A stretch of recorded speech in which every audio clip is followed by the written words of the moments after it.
Bonjour et bienvenue sur 7 Sport, 7com TV, le rendez-vous habituel de nos interviews, le petit magazine que vous prenez l'habitude de nous suivre et je vous en remercie beaucoup. Merci également à nos partenaires qui nous accompagnent, Pays du Sport, à Ludre, CDOS 54, on aura bientôt Philippe Skowalski au micro, je l'espère. Select France Sport qui nous accompagne et l'agence Setcom. Bonjour à Fred de Salmon, coach du côté de Chartres où il est résident, mais vous allez voir que son club aujourd'hui est celui de Saran et également en charge du pôle espoir de la région Centre Val-de-Loire, Interligue, Interpol. On va en parler dans un instant. Mon cher Fred, bonjour et bienvenue à toi. Bonjour Jérôme, je suis très content et très honoré de venir sur ta chaîne et puis de parler de handball et de parler de notre commune. Voilà, donc très heureux d'être avec toi et puis de partager ce petit moment. Voilà. Merci. Alors, je vais te présenter pour ceux qui ne sont pas dans le milieu du handball. Tu es un personnage qu'on connaît bien, mais pour les amateurs, entre guillemets, sans être péjoratifs qui nous suivent, je vais faire un petit récapitulatif sur qui tu es. Donc, tu es en poste à la Ligue, conseiller technique fédéral et responsable du pôle donc, de Chartres, région Centre Val-de-Loire, comme je l'expliquais depuis 1999, donc c'est pas hier. Un jeune 21 ans devant nous. C'est Pas ça. hybride, impeccable, bien coiffé, super. Côté référence, tu as été entraîneur équipe de France jeune pendant 3 ans, avec 2 championnats d'Europe génération 86-87. Tu as été entraîneur adjoint pendant 12 ans au club de Chartres, avec une montée en N1, en D2 Pro League et en D1 Lidl Star League. Tu étais aux côtés de Benoît Guillaume, de Pascal Mahé, bien connu, et l'an dernier, entraîneur en Lidl Star League, donc avec Chartres et son entraîneur où tu étais. Denis Girona. Voilà, je cherchais le team, merci de m'accompagner. Et puis cette saison, changement de cap, changement de direction, tu pars du côté de Saran pour t'occuper de l'équipe réserve, la Nationale 2, et on sait que tous les clubs de Pro League, les équipes réserves sont un point important puisque certains joueurs ne peuvent pas toujours jouer dans l'équipe première, mais ils sont le renfort attendu pour la suite du championnat généralement, et puis pour pouvoir intégrer le groupe pro une bonne fois pour toutes par la suite.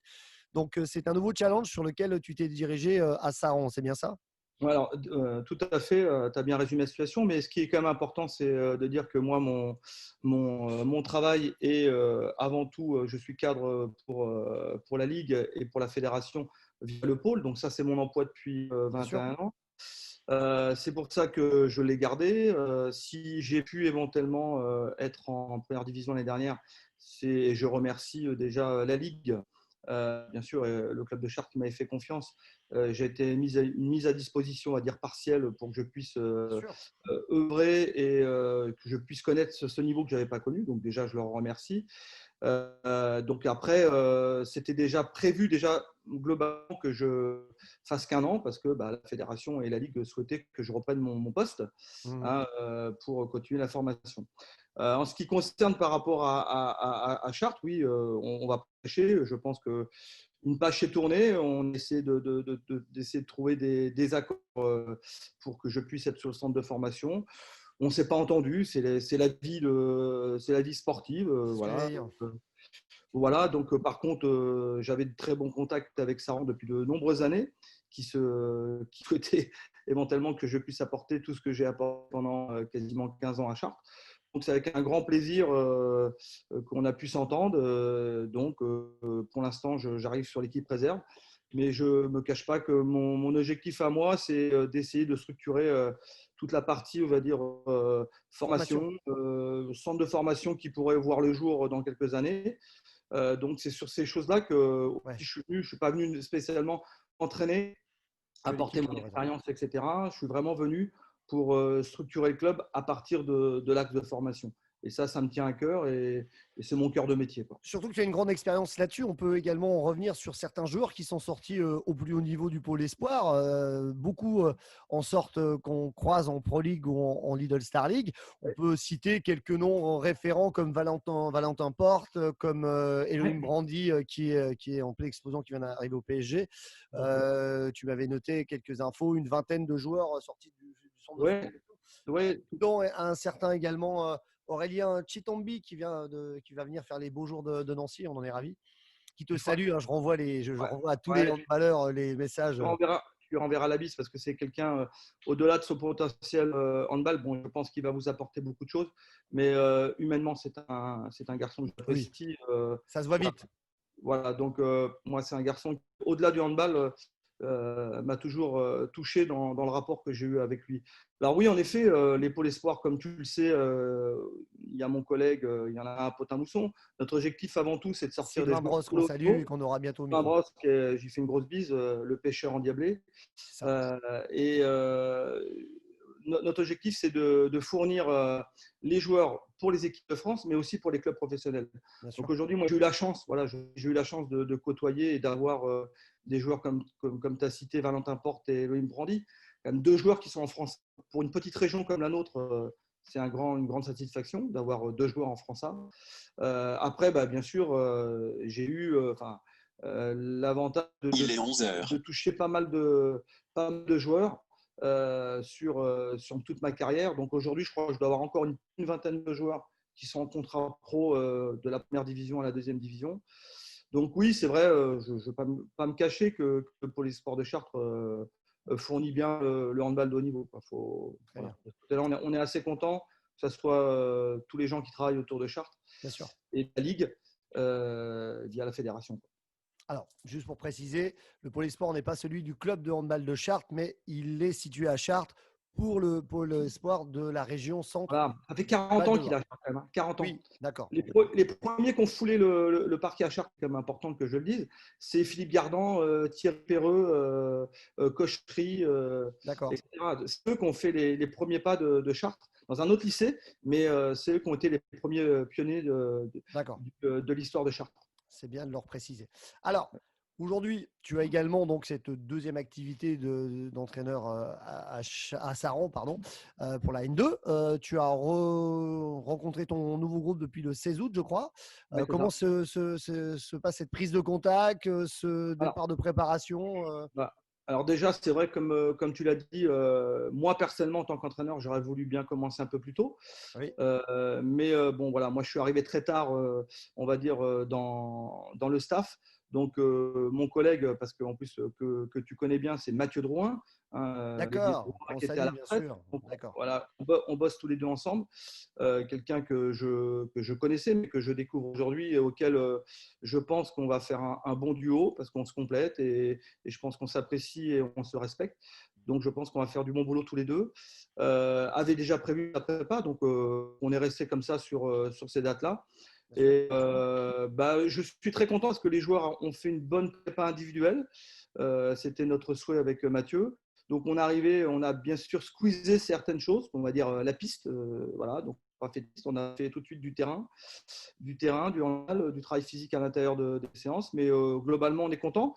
Et puis au jour que tu me fais cet entretien, normalement, si le Covid nous chope pas au passage, on devrait jouer ce soir notre premier match de prépa contre Bléré. Voilà. D'accord, Club très bien. international. Alors, peux-tu nous faire un petit récap également de ta carrière? Tu étais joueur, un joueur Ouais. également de haut niveau, et comment on prend le virage d'être joueur et de continuer, parce qu'on est passionné de handball, de sport en général, et de devenir coach, et puis de Bah, sentir qu'on peut transmettre, parce que tout le monde ne peut ouais. pas être entraîneur. C'est Tu quand même. sais, bon, moi j'ai toujours été un sportif dans l'âme. Moi, si je prends, au départ, j'étais un nageur. Voilà, quand j'avais 12-13 ans, j'étais un nageur. D'accord. Ensuite, après, alors mon père était un fourvu de vélo, de Tour de France, etc. Donc, je me suis mis aussi un peu au vélo. Et puis, bah, je suis arrivé dans les premiers temps du début du triathlon, pour te dire. J'ai fait le premier triathlon de Paris, toi, voilà, à l'époque. J'ai été classé 1873 avant Jésus-Christ. Non, je plaisante. Ouais, exactement. J'étais classé espoir même dans cette catégorie-là D'accord. rapidement, parce que comme j'étais nageur, les bons nageurs à l'époque sortaient rapidement de l'eau et en vélo j'étais moyen. Enfin après donc j'ai fait une petite carrière un peu là-dedans, tout en parallèle avec le handball où j'étais joueur à Vernouillet, un petit club, et aussi au Dreux AC. Et c'est là que j'ai rencontré l'illustre Michel Barbeau, qui était manager des équipes de France, auquel il m'a pris sous sa coupole à Dreux dans son club. D'accord. Et je ne sais pas pourquoi, je suis arrivé rapidement entraîneur d'un petit groupe par-ci, par-là. Et après, voilà, j'ai fait une carrière, on va dire, professionnelle dans l'automobile savoir. Et D'accord. en parallèle, j'étais le Alors oui, premier. c'est bien de le préciser, pardon de te couper, parce que souvent les gens qui nous suivent voient le handball aujourd'hui professionnellement, ou les acteurs, on a déjà eu l'occasion d'échanger avec d'autres coachs, comme Christophe Viennet, notamment de Célestat qu'on a eu, qui nous expliquait voilà, qu'il y avait un peu de handball et il y avait une vie à côté d'éducateur sportif ou d'avoir un Ouais, deuxième non, job. Aujourd'hui, en Pro League ou en Lidl Star League, on ne fait que du handball. C'est bien de le préciser, ça a quand même beaucoup non, évolué. mais moi, quand j'ai commencé, j'avais un métier à côté, avant que, bien sûr, que le handball se professionnalise, avant qu'il se Qu'on structure, puisse en etc. vivre, qu'on puisse en vivre, Voilà. clairement. On n'est pas dans les mêmes domaines que le football ou même le basket ou d'autres Et sports où c'est pas que l'argent coule à flot, mais il y a plus de moyens financiers. Aujourd'hui, voilà. ça se régule dans le bon sens. Voilà. Et moi, en plus, j'étais au tout début en fait, des premiers emplois en France, dans le comité, dans la ligue, etc. Et Oui, j'ai su, en fin de compte, hein, j'ai eu l'opportunité avec les gens que je te disais, du comité à l'époque, de la ligue, Daniel Goujon, Michel Barbeau, Didier Ferrand, enfin, je passe tous ces gens qui m'ont mis le pied à l'étrier pour que je puisse passer tous mes diplômes d'entraîneur. Et en fin de compte, j'ai commencé par être conseiller technique du en département quelle de la année donc? Tu t'en rappelles? ouais, 80, 94, 95. D'accord. Donc tu as Je suis commencé à arrivé- coacher dans cette période-là. je commençais à rentrer comme conseiller technique fédéral dans le D'accord. comité. Voilà, j'ai commencé ça, sauf qu'aujourd'hui, les métiers sont différents. Moi, je faisais beaucoup d'écoles, j'étais un peu, je D'accord. faisais de tout. Et en 99, parce que j'étais déjà très proche de la Ligue du Centre, mon collègue que j'ai remplacé depuis 99, qui s'appelle Pierre Taillé, qui était encore dernièrement responsable des équipes de France jeunes en filles, hein, Oui. qui est en Bretagne, Pierre. Je le remercie parce que voilà, Qui il était a venu à Saint-Dié en préparation avec les équipes de tout à France, fait. c'est le même Pierre qu'on parle, hein, Exactement. c'est bien ça. Voilà, C'est et ça, tu as que j'ai croisé quand je présentais à Saint-Dié les matchs de prépa. quelle mémoire, Jérôme, c'est bien, J'essaie d'en avoir encore un peu à mon âge, tu sais, c'est pas simple. Tu tu comprendras connais ça un bien, jour. ouais, tu connais bien notre milieu, c'est bien, c'est super. Totalement. Et du coup, voilà, je remercie Pierre et les gens de la Ligue à l'époque. On dit bah, Fred est certainement l'homme de la L'homme de la situation à situation. l'époque. Bon, j'ai appris mon métier. Comme voilà, au départ, ça n'a pas été facile parce que quand tu es entraîneur de club, etc., et tu arrives en pôle, c'est pas les mêmes métiers. Bien sûr. Donc voilà, il m'a fallu quelques années pour apprendre tout ça. Et aujourd'hui, je crois que je vais faire un peu le papy, mais je pense que je suis quasiment des plus vieux entraîneurs de pôle parce qu'il y a mon ami Jackie Brun qui est à Nîmes. Je crois qu'il part à la retraite l'année prochaine. Et quand je suis rentré à 21 ans, lui était déjà là. Et depuis je crois que je crois que quand il va partir l'année prochaine de Nîmes, je pense que je vais être le doyen de cette clique de ces 23 entraîneurs actuellement. Donc, D'accord, très bien. Félicitations, hein, durer, c'est important. c'est la roue qui tourne, quoi. Donc, moi, en autre, c'est comme ça. Voilà. Alors, si on peut revenir également sur deux très bons souvenirs de ton métier d'entraîneur, Ouais. peut-être, je ne sais pas, J'en ai un tout de suite, hein. Et moi, bon, mon il y en premier a qui est sans- beaucoup. J'imagine qu'il non, y en a beaucoup, mais si on ouais, n'en j'en ai retenait que deux. beaucoup, mais j'en ai toujours un que je cite. C'est quand j'étais champion de France. J'étais 2 fois champion de France avec le pôle, Interpol. D'accord? Et c'est en En 2000 Interpol. Et Interpol. Interligue, Interpol. Interpol. C'est en D'accord. 2009. 2009. Ouais. J'étais champion de France. Avec moi aussi, j'associe mon collègue Raoul Prandy, le père de Elohim, qui était aussi D'accord. entraîneur avec moi à cette époque-ci.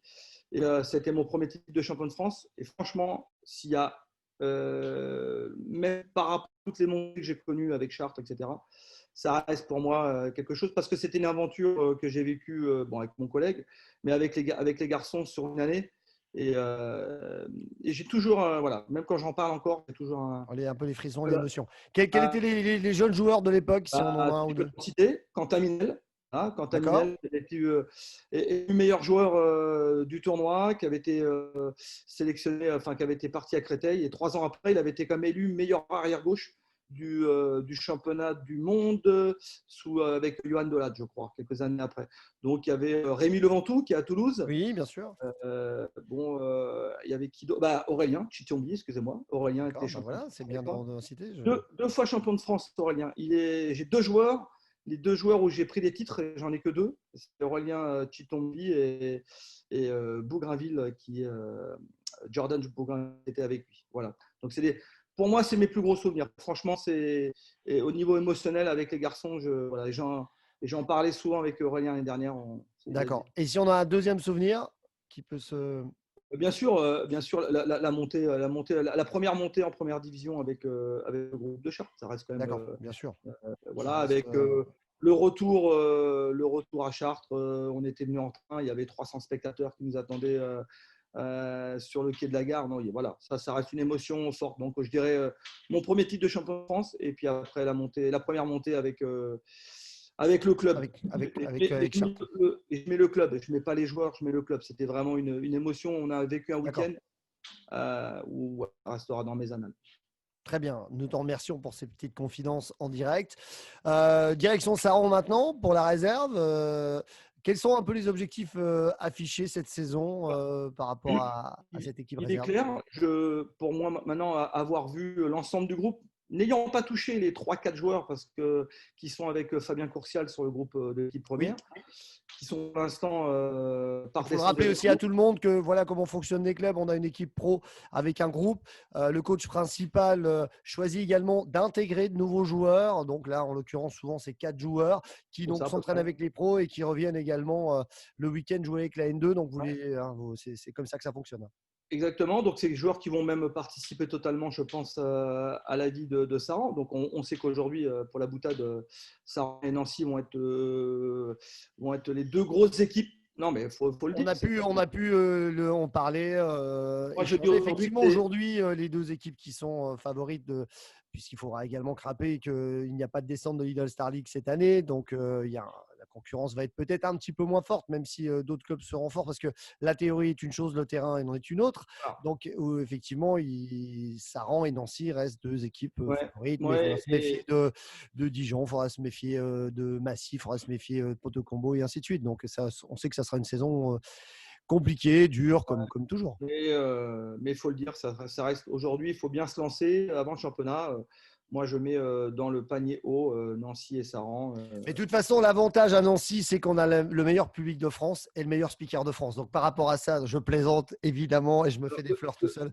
C'est pour te. Le speaker, certainement, parce que Data, on se connaît beaucoup et Oui, c'est là-dessus, pour ça que je plaisante. Voilà, ouais, non, bon, voilà. Donc, ça, c'est sûr. Alors, venons par rapport au groupe de Saran, oui, il y a un groupe de qualité, un groupe de jeunes, vraiment très jeunes. Bon, et on peut aussi quelques garçons qui sont pour l'espoir dans ce groupe-là, d'accord. donc, que je connais bien. Le club avait déjà un groupe de qualité parce qu'il faut quand même savoir que le club était en National 3 l'année dernière. Oui. Si je ne me trompe pas, ils ont quasiment, alors j'ai pas tout suivi, mais ils ont quasiment pas eu de défaite, je crois. Donc, ils ont fait vraiment une saison Et idyllique. enchaîner de la Ouais, montée. ouais, Donc, quand le Covid est arrivé, malheureusement, ils avaient déjà 6-7 points d'avance. Donc, ils ont pas volé dans leur leur, montée. leur montée. Ils ont un groupe de qualité, un groupe jeune.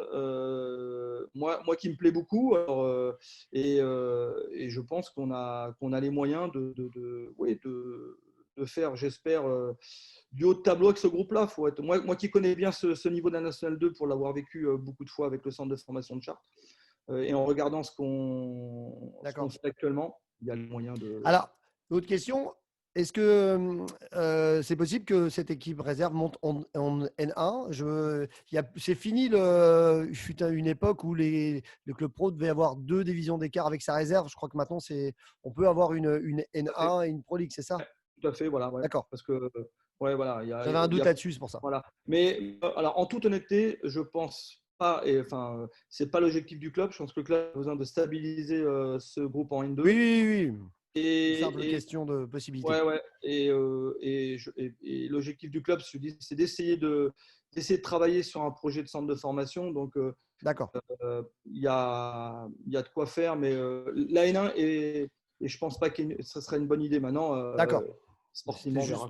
juste pour affiner les choses. Merci Fred, en tout cas, de nous présenter tout cela. Je vais te laisser quelques mots pour conclure. À ton fan club de Chartres à Saran, passant par quelques soirées éphémères que tu peux animer également, parce que tu as une deuxième passion, c'est la Ouais, musique comme toi. et DJ aussi à ton temps libre, vu que tu n'as pas beaucoup de Ouais, temps libre, mais tu en profites un peu. Donc voilà. forcément, on a quelques points communs et c'est pour ça qu'on s'est vite rapprochés depuis toutes ces années. Ouais, je te Je te laisse remercie.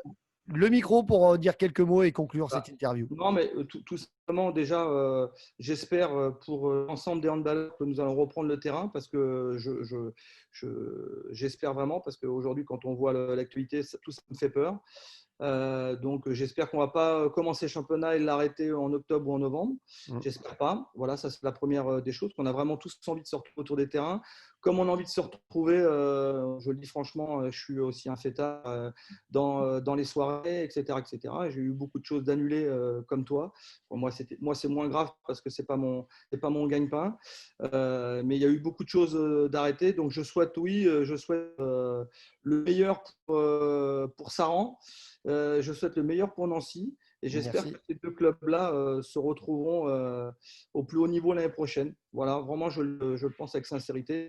Je sais bien. J'apprécie beaucoup le club de Nancy, même si j'apprécie aussi beaucoup l'entraîneur que vous avez, qui est quelqu'un de qualité, et je pense qu'il va vous apporter beaucoup de choses encore cette année et vous avez fait le bon choix. Voilà. Et nous l'espérons. En plus, on change de salle puisque nous allons jouer dans un super palais des sports, celui de Jean Veil, qui va être partagé avec le basket. Et c'est vrai qu'on va pouvoir accueillir plus de public, créer une très belle ambiance, comme on a eu l'occasion de le faire avec les Coupes de France pour la réception de Dunkerque et de Paris Saint-Germain. Donc, c'est sûr que cette aréna complémentaire va booster, à mon avis, tout le monde cette année. Voilà, et on en est tous ravis. Donc, c'est très, très bien. Non, mais je souhaite vraiment, et pour l'ensemble des handballeurs, un peu français, enfin tous ceux qui nous écouteront, qu'il faut qu'on retrouve une activité normale. Mais Tout à fait. voilà, c'est vrai qu'on est un peu frustré depuis le mois de mars. Là. Moi, je suis très content là ce soir d'aller jouer un match. C'est ouvert. Et c'est ce qu'on a vu nous dans les premiers matchs de préparation, notamment celui de Tremblay. On a vu qu'il y avait une ferveur, que le public était ravi, que les joueurs étaient contents de revoir du monde, d'être sur le terrain. Huis clos, c'est quand même pas la même ambiance. Et là, Ouais. c'est voilà. Moi, je crois que ce soir, c'est le premier match qu'on va faire parce que la Pro League n'a pas encore rejoué. D'accord.